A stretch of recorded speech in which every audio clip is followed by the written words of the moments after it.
All right, we are live. Today we're looking at another zip code 35206. Let me just check the audio really quick. All right, there we go. We're in business. Okay, so today we're going to go through a few items. We're going to go through the process of one, identifying a property, looking at the rent, plugging in numbers, and seeing what scenarios would make it an actual deal. Okay, so today we are in 35206, a little bit northeast of downtown Birmingham. Just finding properties are 4 bedrooms. I got this property right here, 742 82nd Place South, Birmingham, Alabama, 35206. Now, when you look at this property, some carpeting, maybe some flooring work. Maybe you want to refinish some of this flooring, make it look nice. Some carpeting, I would probably remove that, to be honest with you. I don't really love carpet. So maybe I'll just do flooring updates for about half the home as a general rule of thumb. And then I'll obviously set aside some money to paint the place, and then we'll see how much we need to do there. Okay. All right. Now that we got that in place, the second thing we need to do is we need to get the rents. So the first thing you want to do is get the fair market rents. And to do that, you have to get the county. So when you go on Redfin, you just look at the word county, it's going to bring you right down to Jefferson County. Now, when you Google HUD FMR, HUD FMR, the first link that's going to pop up is going to be this person right here. Click on that link, scroll down, click on Access to Small Area FMRs, and then you'll look up FY 2024 FMRs. Now, FMR stands for Fair Market Rents. This is how you estimate what the ceiling rent is going to look like for your property by bedroom count by zip code. So this is 35206, 35206, and you're going to see that the 4 bedroom rent ceiling, this is number right here, 1700. Let's write that one down. 1700, 35206. And the 3 bed is 1530, 1530, 1530. Okay. 35206. I'm going to write down these numbers because my partners already understand how I analyze deals. So this is just a really good way of just putting together all the details so they know where the numbers came from. Okay. Now that I got my rent ceiling, the next thing I need to do is get the market rent because I need to figure out how much will this property rent out on the market. Now, for 3 bedroom, you can see right here that says for 25 units within a 0.64 mile radius, the average rent is 960. I'm just gonna write that one down because I like, even though it's a 4 bedroom, I like to just see how much of a lift there is going from a 3 bed to a 4 bed. Now, when I go here, right, again, I go to affordablehousing.com, market rent estimator, plug in the address, plug in bedroom here now. I did the 3 and now is the 4. The number I care most about is this number here on the bottom right, where it says for 25 units within a 2.71 mile radius, the average rent is 1530. That's pretty high, to be honest with you. That's definitely one of the highest rents I've seen for a 4 bed in this market. And again, this comes from just doing this daily, right? When you do it daily, you start getting a feel for what zip codes are yielding the highest rentals. And at 2.71, that's pretty wide radius, right? Obviously, it might differ a little bit closer. So I might use like 1,400 or 1,500 bucks. When I read the description, they said the rent can go up to 1,400. So I'm going to use 1,400 because this is probably the best number to use because it's also disclosed and it's also below the rent ceiling here. So I'm going to use 1,400, but I'll also do a scenario where I underwrite 1,500 just so we can see all the numbers. Okay. So I am going to use 1,400, 1,500 bucks as my rent because, right, you might be asking, hey, why aren't you not using the 1,700? First of all, usually this number, the rent ceiling, includes utilities. So if you don't provide any utilities, which most landlords don't do because you want to incentivize the behavior of people taking care of the water. Like if people don't pay for water, they're not going to report leaks, right? It's just these small little things that you want to be paying attention to.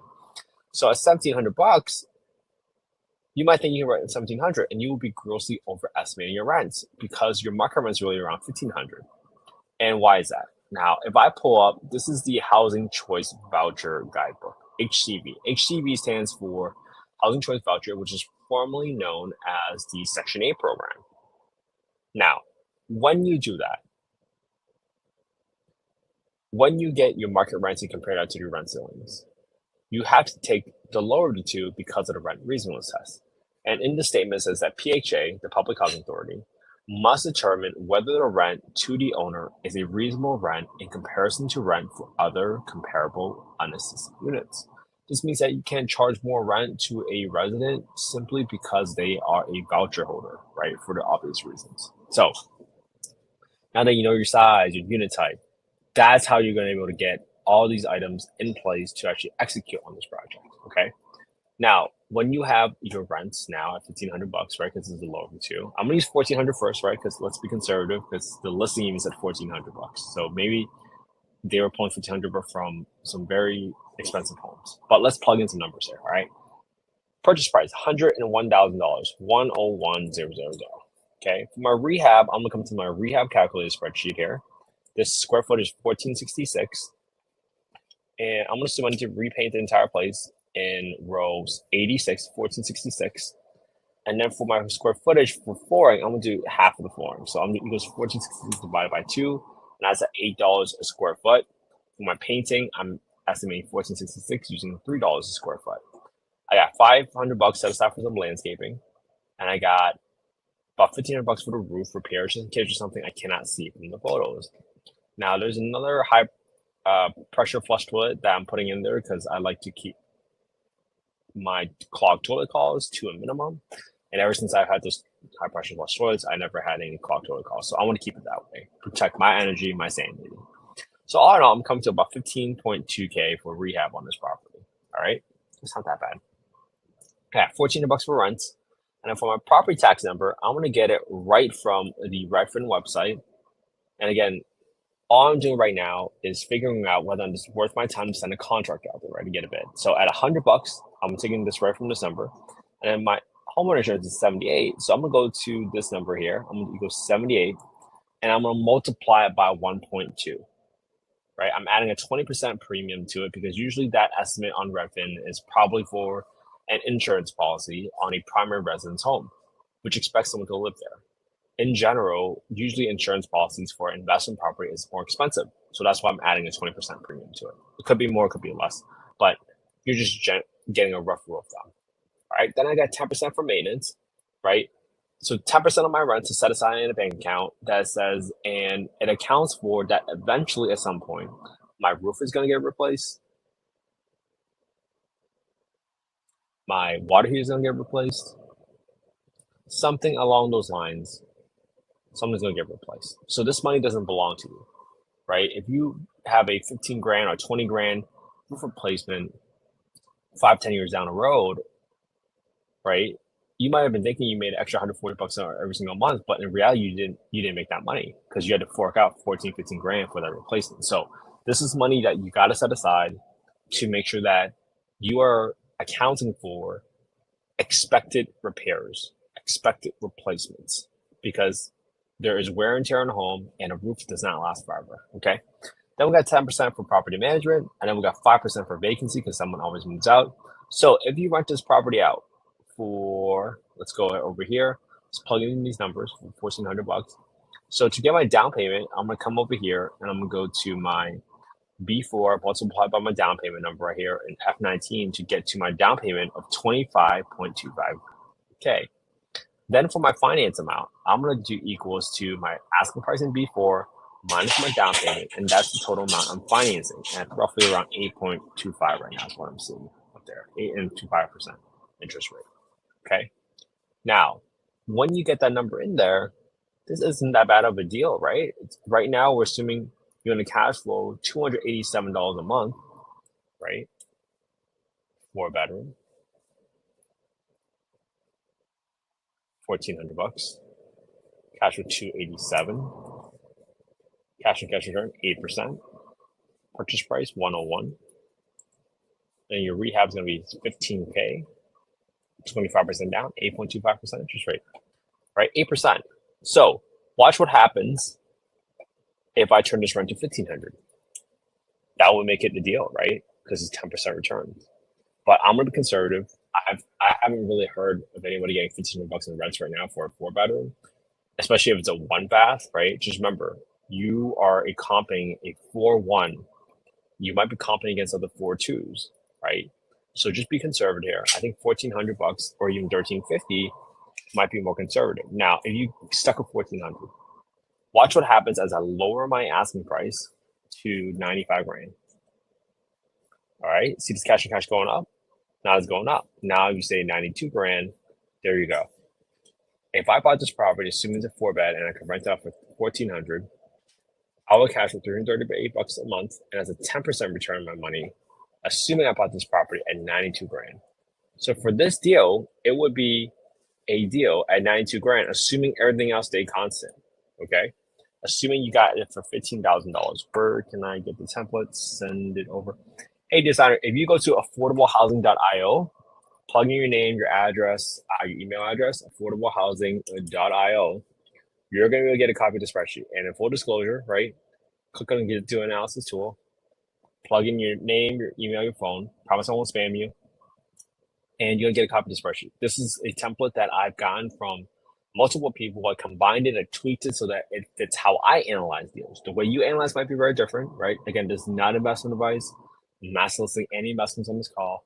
I'm simply showing you all the work that I'm doing every single day using live deals with the live spreadsheet and just talking out loud with all of you. And that's how we analyze these deals, okay? Now, let's say you're like, all right, well, let me offer 92 grand. And the seller's like, okay, yeah, I'll take 92. Well, now all of a sudden you get a contractor in there and they're going to be like, wow, you have no idea what I saw in the foundation, or you have no idea what I saw behind the walls, right? So let's say your rehab tripled, right, to 45 grand instead of 50 grand.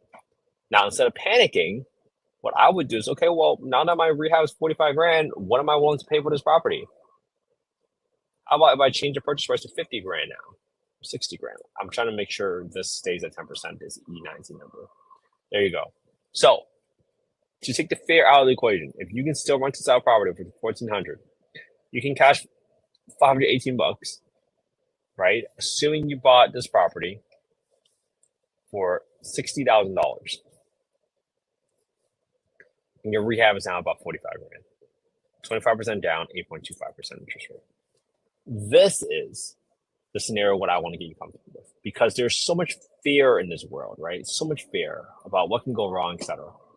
Well, if you type the contract, right, you get a due diligence period, which means you get to inspect the property, get a contractor to give you a bid. So when you realize that your rehab has tripled from 15 to 45 grand, you now have to go to the seller and say, hey, Miss or Mr. Seller, I can't give you $92,000 anymore because look at this bid I just got from the contractor for all the problems that he saw. I can only give you $60,000 now. And if they say no, you can walk away, right? Assuming your criteria is 10%, right? So everyone's investment criteria is different. Some people might just want to break even if they're in a high appreciating market. Again, to each their own. Everybody has their own strategy. But I'm simply showing you how to work to play around with scenarios, to get the inputs and the levers you can pull to fit your own situation, however you ever want to look at a deal, right? It's all on you. Your risk tolerance is very different than other people's risk tolerance. So don't listen to other people. Go with what you're comfortable with, right? You're going to invest a significant amount of time and energy into this deal to manage your rehab, to oversee everything. Make sure it's worth a while. And for me, if it's like 5%, it's just not worth my time because I can just go invest in like treasury yields and I don't have to do any work for that return. So why go through all that risk just for 5%? So my sincere hope is that you analyze the same deal I analyzed today, right? The whole process was one, we got a property, we got the FMR, the fair market rents for the rent ceiling. We compared that to the market rents we saw on affordablehousing.com. We took the lower of the two because of the rent reasonableness test. And then we put it onto our spreadsheet. We got all these numbers there, and we played around with the scenarios, right? After we put in our expenses, after we put in our down payment, after we put in our interest rates, and we figured out what purchase price does it make in the deal, assuming everything else stay constant with a $14 rent or an 8.25% interest rate. So hopefully this was helpful for all of you. I have a lot of fun doing this live. Isaac, I really appreciate you being on this live, asking a question. Thank you so much.